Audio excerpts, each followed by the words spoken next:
A very good afternoon. Welcome to KU247 News. My name is Blue Smile, and this is our forum, the Comrade Decide 2022 forum. This is KU edition, and today I usually say blessed because it is indeed a blessing to have Adero Regan, the strategist, around. We have Jakom, Samuel, one of the kingpins, one of those people who is really a political analyst from the School of Education. So let me give them a chance. Let's give them 30 seconds to tell us who they are. So Jakom, Yes.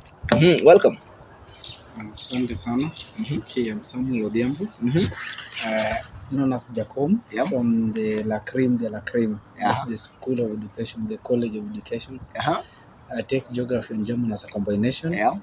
And apart from being a student of Kenyatta University, I'm also a politician. You're a politician. Yeah. You're a student leader or a politician?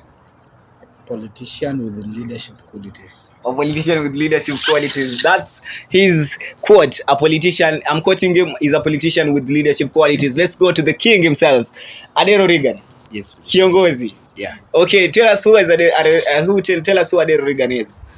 Adero Regan is someone who is popularly known here in KU. And it can be quite absurd when I introduce myself again. It will be, but for the sake of the people who do not know you, tell us who Adero Regan is. Adero Regan, as you know, I'm popular known as one of the strategists, now also one of the aspirants. Yeah. And I'm a man of his own principles. I'm being guided by the logics. I'm not being guided by the emotions. I'm not emotion driven. So in other words, I'm telling you, I'm one of the leaders who is ready to change comrades' life in Kenyatta University. And I know it was just an intro, and I don't need to say much. Don't say much because you will start campaigning, and that is something that we have not been allowed to by the commission. Of course, so in Kenyatta University, there's that commission that is checking, is holding these elections, the comrades' election, the Kusa election 2022. It's actually the 19th Congress that will be coming in. So of course, 18th. 18th or 19th? It's 18th. The 18th, sorry. So it's the 18th Congress, and it's actually a tradition that before these leaders go to the ballot, there's that nomination period. Of course, so we want to discuss what are those things that the leaders will be questioned, or what are those things that the nominators will be looking into, so that they can nominate these people, so that they can give that final list. So, Jakom, what are those requirements for a candidate to be successfully nominated? Okay, yes, as for even the IBC protocol, you have to vie in a region where you belong. A region where you belong. Yeah, so for you to vie in Kenyatta University, you must be a bona fide student of Kenyatta University. That means you have to be in the Kenyatta University student system. You have to have paid school fees, registered the unit showing that you are a student, like you are literally studying in the school. And that is firstly, you have the student ID, or you can be identified with different means, maybe the portal or something, that you are a student. So one thing that is really coming out here, sorry for cutting you short, but it's the you must have paid school fees, you must have paid and you must have registered the units for you to be. That's when a student is called a bona fide student. Bona fide student. So that's a fact. I can't say that's according to Jakom, but it's a fact. So let's go to Adero Regan. So what are those other things that that candidate must have fulfilled so for him to be maybe in that list? There are a lot. For you to contest for any seat, first you must have been a resident. You are residential placed. You must belong to a residential place where you're going to vie for a particular seat. Maybe you tell us. Maybe for example, Adero Regan is going for non-resident Congress person. Adero Regan must just be a non-resident. The details of Adero Regan should not appear. Maybe like one of the residents in Nyayo Hostel, Menengai, but he should be one of the member, maybe is living in KM, something like that. So that you must be one, and you contest in a residence where you are contesting. Yeah. Something like that. So in short, a student from the School of Education cannot vie in the School of Humanities. Right. Yeah. So we have to come. That thing should come clearly, because maybe have we ever had cases? Have we ever had cases of students from the School of Education vying in the School of Humanities? Not really with the schools, but hostels. The hostels. Yeah. We've had cases. Somebody's in Fumiro, but a lot of his friends are in Nyayo. Yeah. So he's saying, I have a fan base in Nyayo, so when I go to Nyayo, actually I will win. So he vies in Nyayo thinking that he will be accepted. Yeah. But as per the revised Kusa Constitution 2021, that's not how it should go. Like, you have to, even in high school, you be a dorm captain where you sleep. Yeah. So it's something common. It's logical. It's logical. Yeah. Then we have the problems. There's the School of Environment was moved to some department. I don't know which department, but there's that problem. Tell us more about that move. Okay, so there's just some part of the department in the School of Environment which was transferred to School of Architecture. So in other words, the constitution is still clear, crystal clear, that you must just for this department. Maybe there was a guy who was wanted to contest for Congress from School of Environment, and maybe he was she was affected.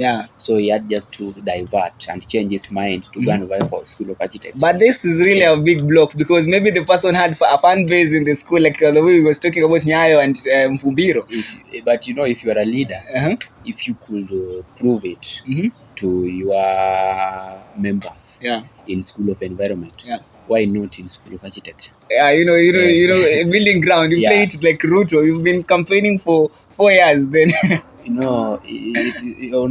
each and every person has his own strategy.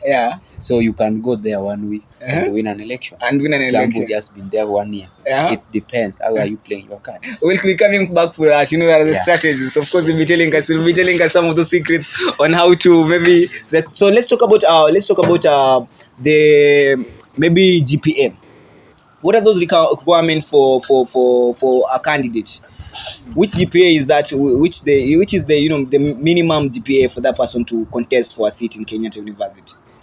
Okay, Kenyatta University is a C, and that means when you have a C, actually you are an average student. You can actually, in a way, balance your studies and your leadership qualities. And to a point that you find that a student is failing the exams, it means the student is burdened already. So at the moment a student who is below average want to contest for a certain position, it's clear that when this student is added some other duties of being a student leader, they will actually not graduate. They will be failing. So they will actually not improve or graduate in a way, because they have to dedicate themselves to classwork. So when you have a B, a C, a A, actually you can, in a way, balance. You can multitask. But if you alone have studies and that studies you can't handle, would say that if I add you something, now you're going to do better in studies. But maybe the guy wants to. Maybe if the guy is only interested in politics. No, not if you are interested in politics. Okay. Then maybe you are doing political science and you don't pass that political science to get a C. So how are you interested in politics? So in short, so for the people with retakes, does this affect them? It's about the GPA. You can be having a retake, but your GPA is a C. It's a C. Okay. As far as my knowledge is as now, I can't say that's the final thing. Of course, everyone is talking about GPA of C.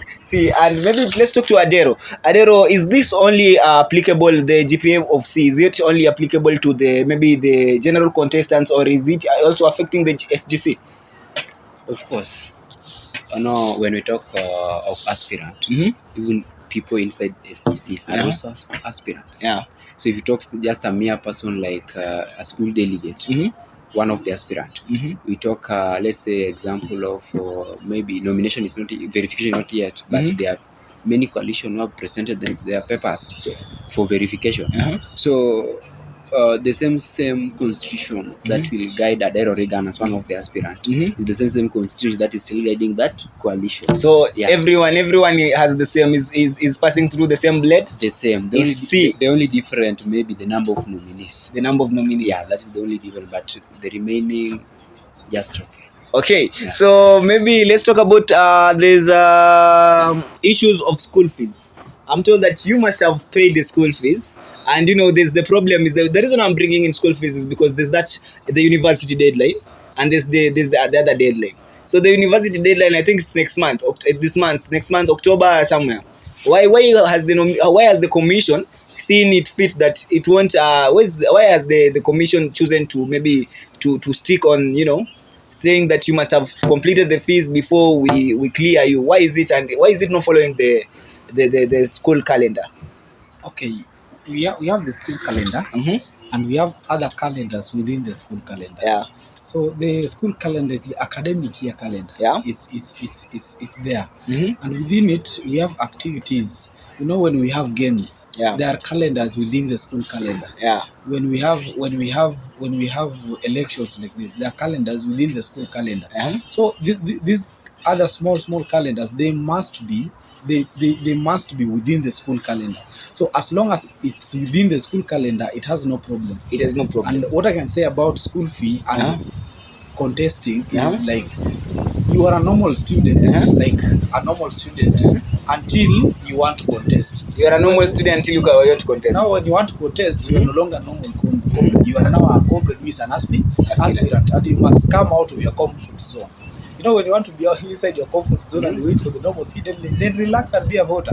So that time will come, and then. But the voter is also limited. Yeah, the voter is limited, yes. But now you see the time in which the voter is limited compared to the aspirant is different. Oh, it's different. Yeah. So like when it comes to election day, by that time the voter will have been a bona fide student. Yeah. Right? But now when you are an aspirant, you want to vie. Yes, you have a reason of serving the conference. Like you have come out of your comfort zone of leading other students. Then you have come out of your comfort zone to pay the school fee. Of course. It's simple. Okay. Let's go to Adero Regan. So Adero Regan, let me ask: is this limiting the students from the poor backgrounds? Is this limiting them that because I cannot afford to pay the school fees on time? It's actually like putting that curtain that for you to be a leader in Kenyatta University, you must be rich. It is true. It's limiting, but the constitution has been there before. So meaning before you thrive yourself to any position, you already knew that this is what the constitution requires.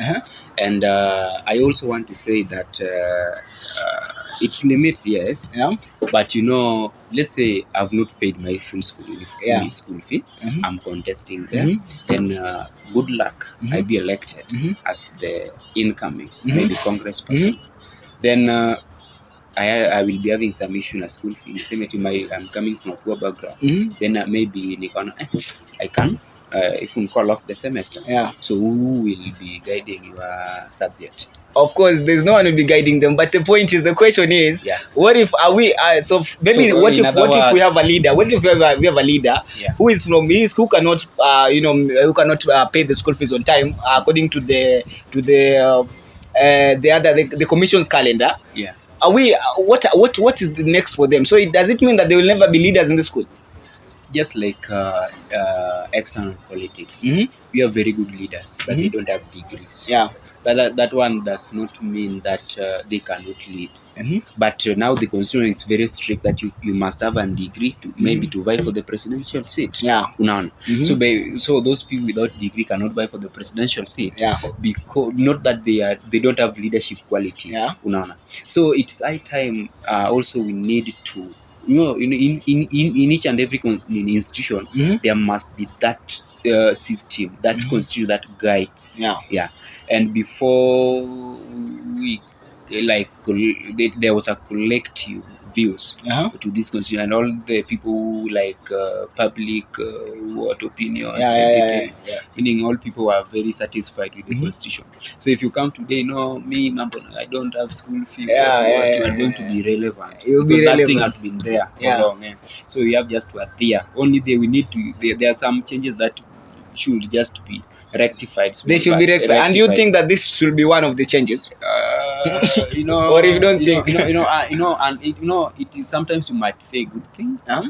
Then somebody comes and dispute good thing. But when the guy has a very, very tangible reason why he is disputing what you are saying, then you are correct. You are correct. Okay. So, let's talk about maybe let's go to the naming. I've heard that people have their issues with the naming, with the names. Actually, you might find that, issues with the names. The issues of the name come in when maybe for SGC that you must be from, for you to run. They want people from every region. Oh, yeah, the regional balance. And then my name is maybe Mukami, and Mukami is a Kamba name, but I thrive from Embu. Yeah. So, and will it bring any problem, or has it ever brought any problems? Yeah, it brings problem. First of all, Kenyatta is a national university, Kenyatta University, and the face of Kenya has to be reflected in its leadership and in its conduct. Yeah. So that tells you that there must be a regional balance when there is distribution of positions in leadership. You find that this comes because there are regions which, if we have to be sincere and honest in saying, they are known to be producing vibrant and good leaders. Tell us the region. Tell us the region. Not really. Say Nyanza region is good at providing people like Adero Regan. Okay. You see, like you find some regions like, let's say, Coast. In the national politics, they have Asanjuko, they have Kingi. You go to Western, there are people like Oporanya. You go to Kenya, there's people like Raila, Rift Valley, Ruto. They're there, Central, Uhuru Kenyatta, and the likes. And now when you go to Northeastern and some other parts of Kenya, you find that they are leaders, yes, but they are not that outspoken. And at the same time, these people have to be represented. So when you come to the university, you see people are here in the university, and it's the face of Kenya reflected. So that's the reason as why that regional balance has to be there. Inside, when you see that as senior governing council, you see Kenya, you see Western, you see Coastalians, you see Northeastern, you see Eastern, you see everything. And the point in which of identification of your origin, regional origin, you see the back of your ID identifies you. That's where you come from. So the people, in short, the people are looking at the back of the ID, not from the front. Not from the front. I can be Odhiambo and it's Kayole, Bakasi, everything. I'm a Nairobi. In the front place. I'm a Nairobi. But back. But the fact that you can see, you have to be reasonable in a way. Like you can see that there is Odhiambo with the back of the ID is a Nairobian. There is another Onyango with the back of ID is from Nyanza, and there is another Ochieng with the back of the ID from Western. It's not reasoning, like it's still not bringing it out. Like in a normal room temperature, you can see that something is not normal. So such cases, like it has to be addressed by the commission. But you find that, so you feel like there's a problem because sometimes it's not actually favoring every person. Our constitution is subject to change. That's why you see, like, even the 2010 revision was there. There was the BBI which wanted to revise the constitution, and there are other laws that have been gazetted within the constitution. It means it's subject to change, and I think it's something that also will be, in a way, with the commission and proper research within the students and public awareness. After that, it can be addressed as per the constitution, so that they see better ways of. It's not a bad one, the identification process, but like bettering it in a way that the identification can certify everyone. Okay, let's go to Adero Regan. Adero, there's a point that Jakom has spoken about. The point that we have some regions that produce vibrant leaders while the others are not producing. Does this mean that how is the commission trying to equalize this? When we talk of vibrancy, vibrancy is in self-driving. It's not from a region. It's not that it's from a region. It's not something it's something which is self-driving. So you cannot tell me that when you are coming from it's a coincidence. I can say it's a coincidence that people of a certain region are self-driven. They are more self-driven than the other. Exactly. So it's something in the public domain that. Maybe there are some regions that when these people got power, that's how they are very vibrant, which I cannot know. If I say no, it is, let's say it is some people from Western. So no, Adero, you are tribal, but I don't want to go in that direction. But the fact remains that we want leaders who are very vibrant and who can change the life of our comrades in Kenyatta University. I'm not saying that the vibrant people from this region. We have many vibrant students from Coast. We have vibrant students from Western. We have vibrant students from Nyanza. So when we combine that power, then we get the vibrant student leadership. But there's a person. Sorry to mention this. Maybe the viewers, maybe we'll be getting a bit more personal. But there's this one CEO of Congo. He's been vibrant. So what about is that the ideal vibrancy? Oh, I like reading, and in most of the books that I read, there is this book I read, Steps to the Top, by Zig Ziglar. And Zig Ziglar was saying that he likes two types of people: one who lobbies around to find what they want, and one who fights for what they want. But he likes the person who does both. So you find that yes, some people are vibrant in the public domain, but is it through pushing, fighting for what you want, is it that way that you can get what you want? So you're trying to say that a Congo is not fighting for what you want? Not really fighting for what I want. I'm not disputing him. He's a very vibrant leader. By the way, when you saw the most vibrant leaders or people who are celebrities, campus student celebrities, the list was out and he was in the top 100. He was top 100, national wide. It was number 78 or something. He's doing great. That's very great. And we are happy as Kenyatta University students. We are very glad that our leaders, the likes of Teddy Osano, the likes of Congo, they're appearing there. That shows actually that Kenyatta University is the university of our time. Okay. My question is that the ideal vibrancy? We need that. Yes, we need that vibrancy. It's ideal. And you see in a coalition, there are 7. And you'll find that not everybody is vibrant, but the other people will lobby. So we have those who fight, they're vibrant. We have those who lobby within the system, and at the end of the day, the comrades are served. So the point is comrades. The point is serving comrades. Serving comrades. No vibrancy.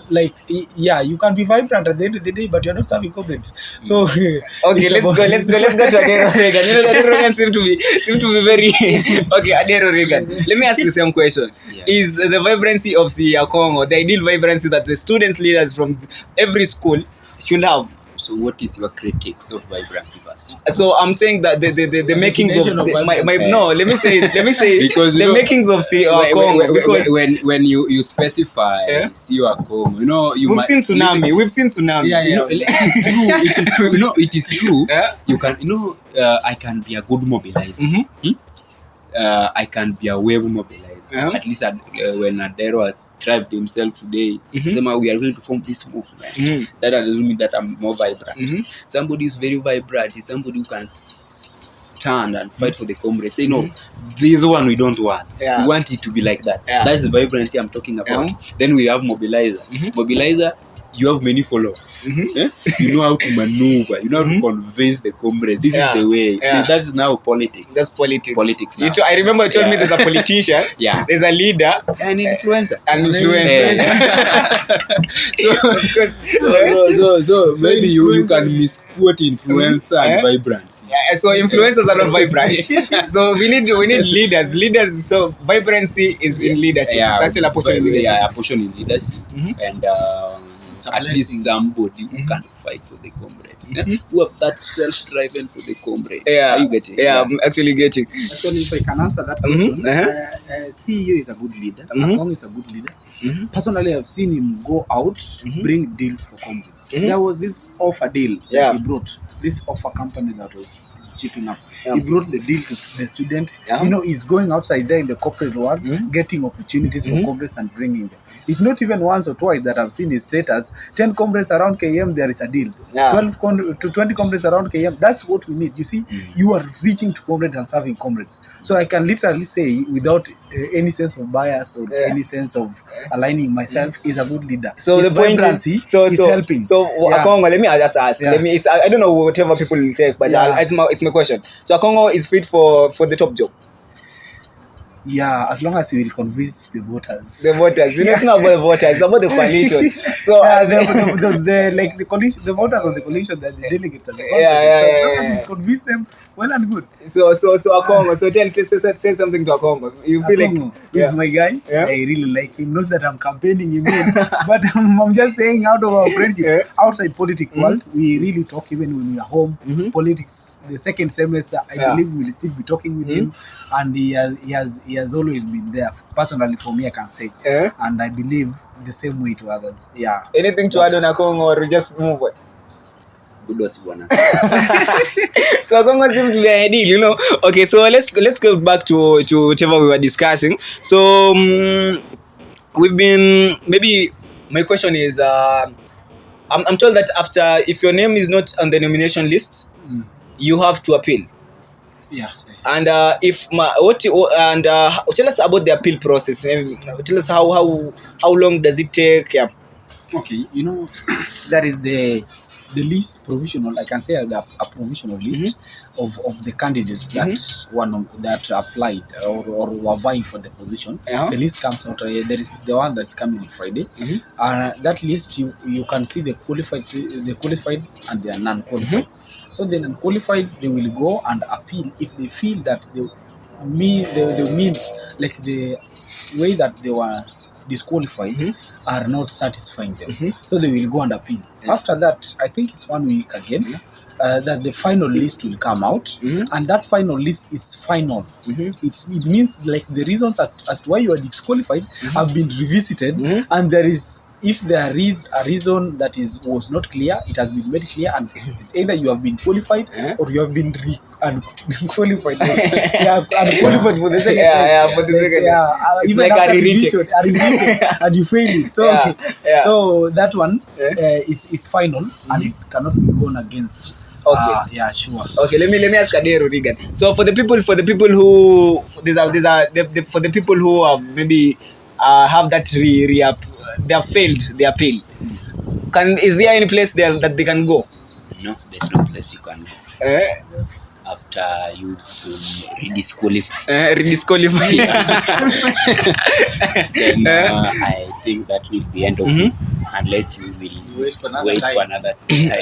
You rectify. Yourself. Okay. So I know the time is up, is almost up. So let's talk about security, because it's something that it should really be considered. Let's start to Adero Regan. So what are those maybe people are talking about insecurity to candidates. Yes. So why is the issue coming up? Why is the issue of insecurity coming up? From just normal knowledge that politics are dirty game to some extent. Yeah. And anybody can do anything to clinch into the top position. Yeah. If I know you are the barrier. You're very, you are the barrier for me to reach there. Yeah. And maybe, not all people have ethics, by the way. Yeah. Yeah, you might see, Bonadero is maybe somebody who is very ethical, who is very ethical. Not all people believe in that, because somebody might even kill you. It's something normal. Now let us talk reality.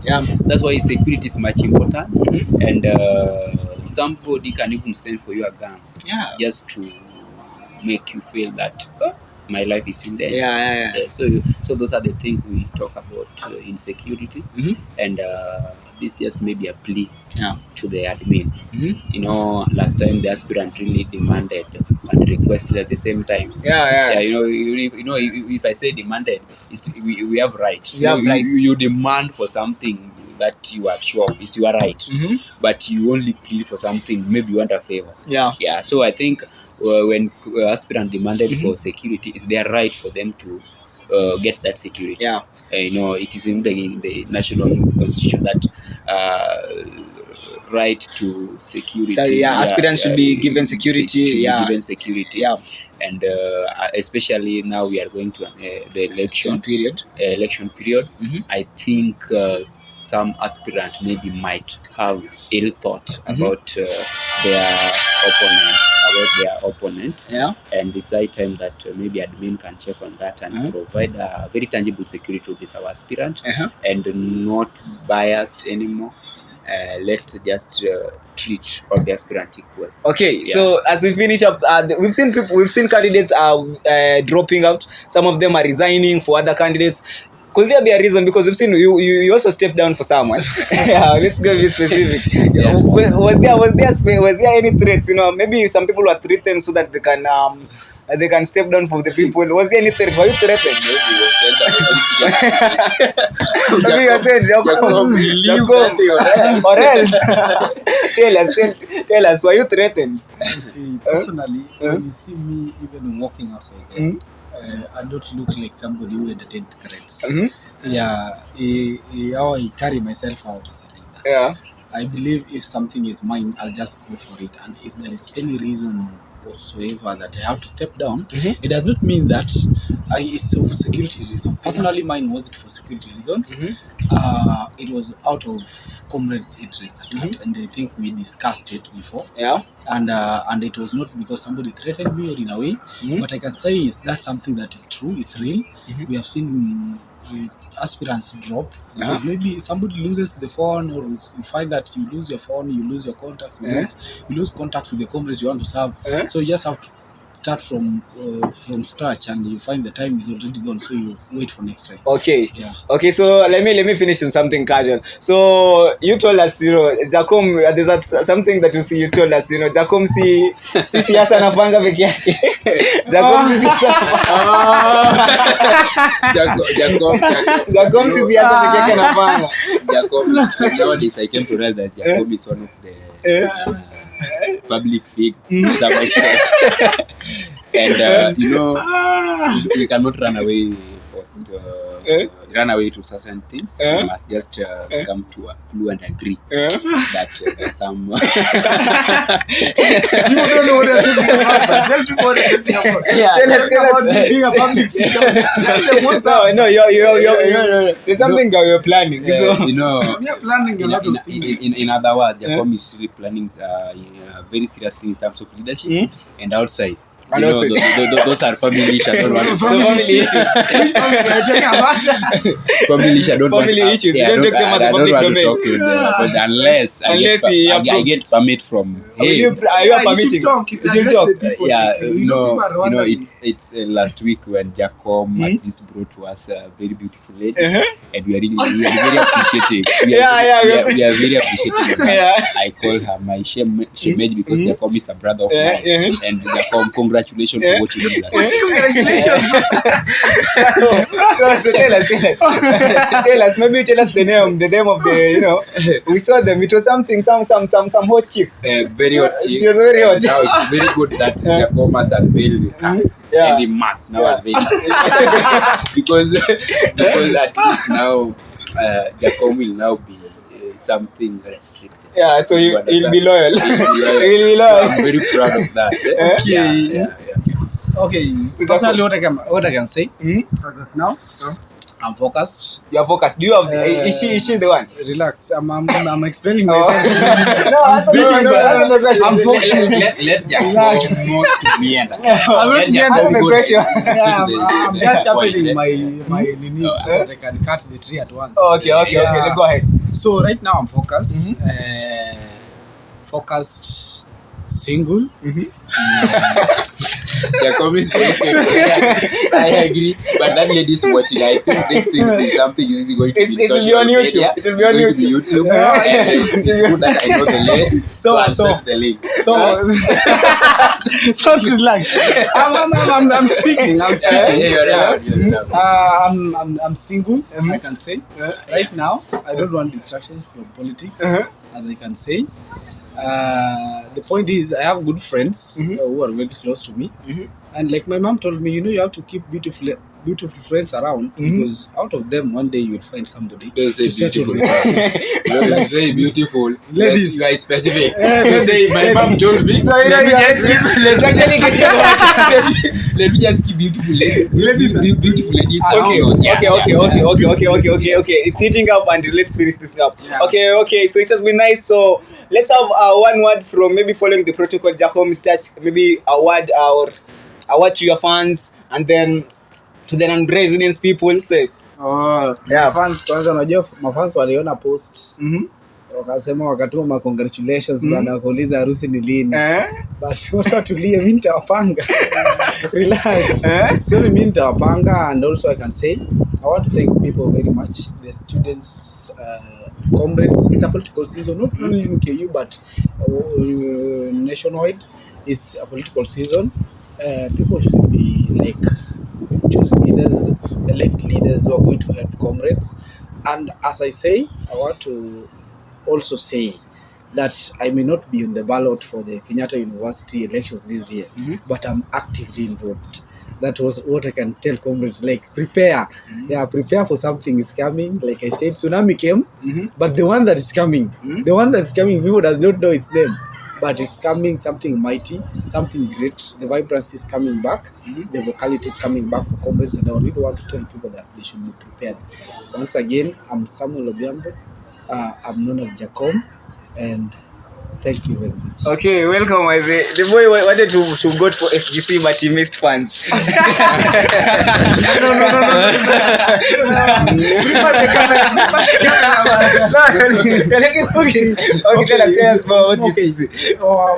SGC.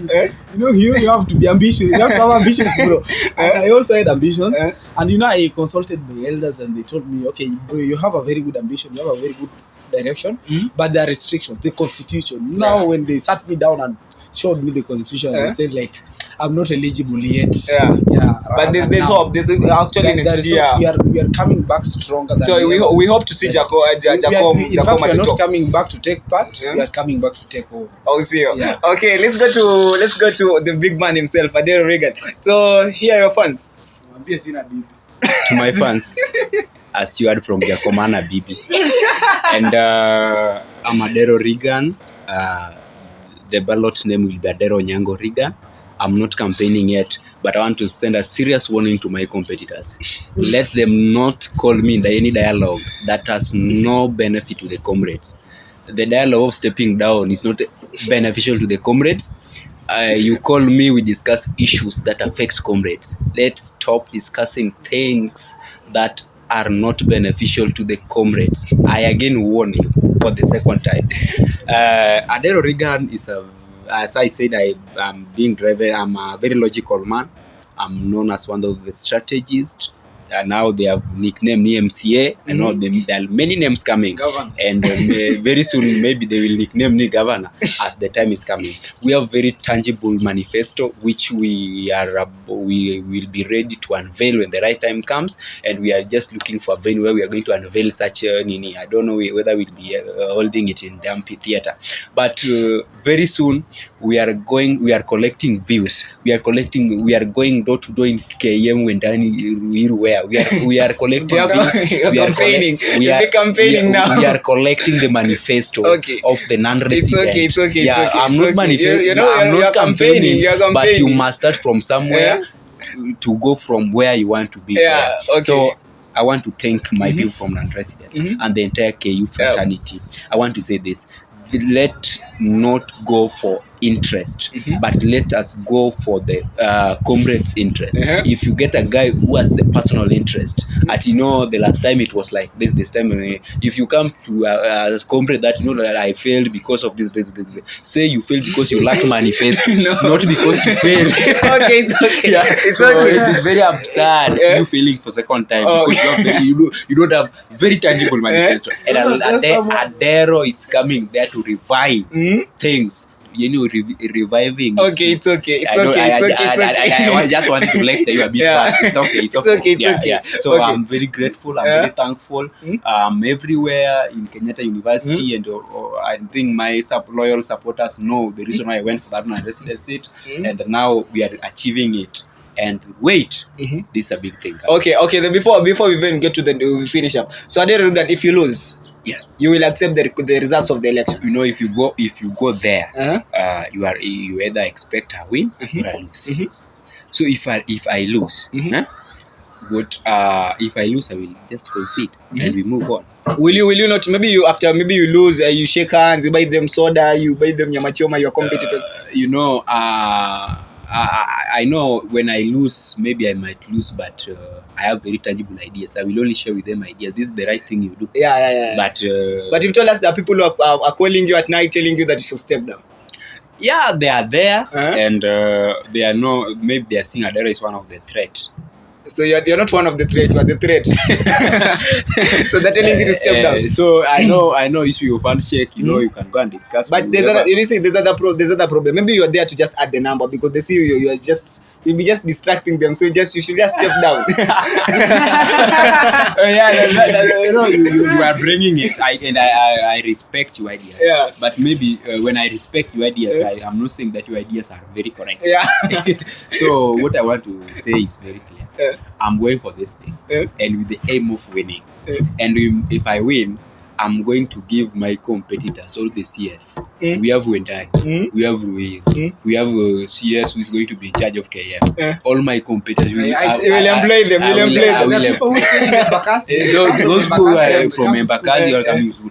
We are going to make sure that each and every resident where our companies are residing outside, they have CS. And all the CS are going to all my competitors. Okay, it's actually. And what I'm not going to allow any kind of handshake. You are going to employ them. Yeah, but I'm going to employ them. Of course. But not in form of handshake. Of course, bear with me that Adero Regan is the only person who is actually right at the head because he wants to immediately, in the event that he wins, he will employ all his competitors to be CS in those places. So thank you very much. It has been wonderful to have you around. Thank you very much, Jakom. Thank you very much, Adero Regan. Okay, behind the camera is Vin Wasike, and this has been the discussion 2022. The Comrade Decides. This is Blue Smile.